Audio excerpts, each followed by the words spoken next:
Newfoundland. Retro, the 1990s.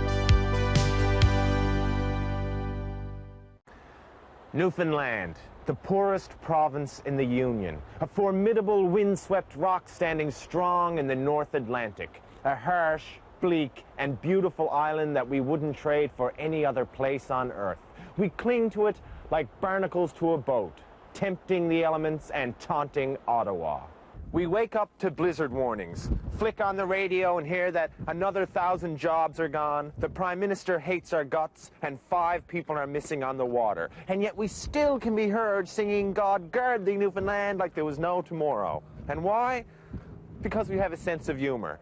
And not your standard, oh, why'd the chicken cross the road to get to the other side, ha-ha sense of humor. No, a safer bet would be to tell the one about Buddy's wife who was eaten by lobsters during the worst fishing season known to man. And that's around the Sunday supper table. Newfoundlanders have a very dark, cynical, and black sense of humor. It comes from living on the side of a cliff in winter. It's from being told you're a have-not people in a have-lots world. It's 400 years of waking up to a smack in the face. It forces you to seek comic relief in death and depression. In Newfoundland, you have 2 choices: laugh or seek therapy. Oddly enough, for people that rely on a laugh more than most, we've never had what you would call a tradition of stand-up comedians. And as far as any void that is created by a lack of wacky guys with bad hair who tell jokes for a living, well, for that, we rely on our island's elected officials. For example, St. John's City Hall, broadcast on our own cable network, it is a freak show of epic proportions.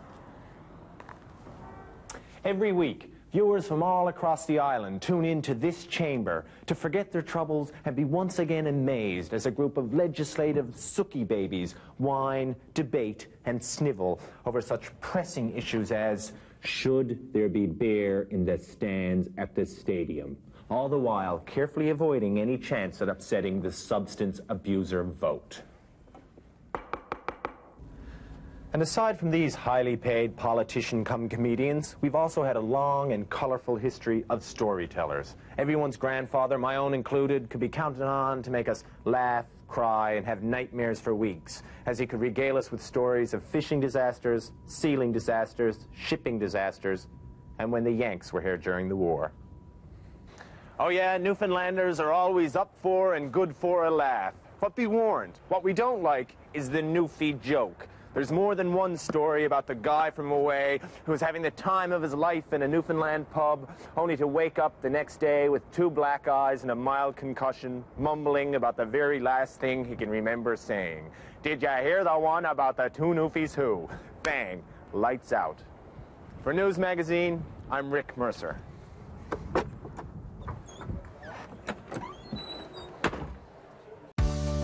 Don't forget to like, subscribe, comment, and share.